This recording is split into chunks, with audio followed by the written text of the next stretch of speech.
Dinesh, when you talk about the American dream, which you have coined, what do you mean? What's it mean to you?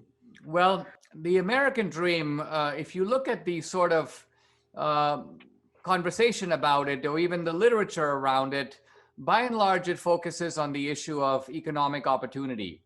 It focuses on the idea of people who grew up typically in poor countries, or they grew up very poor themselves. And so they come to America looking for a better life, better here, meaning materially better, where they are not struggling to cope with necessity. They don't have to worry about, where the next meal is going to come from. They have a roof over their head. They can fix the braces on their kids' teeth.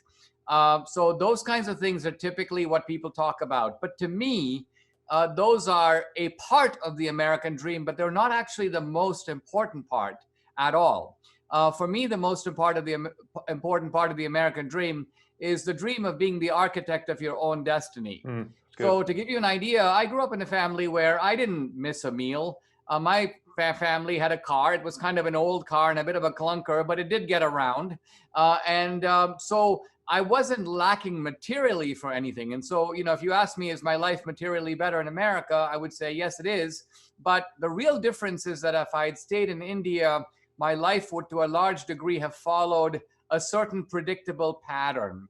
It's the same pattern of my dad's life and his dad before him and all my uncles. So what I'm getting at is your destiny is to a large degree given to you. This is the kind of life you are scheduled to live. But by coming to America, I realized that I can chart my own course. I'm sort of in the driver's seat of my own future.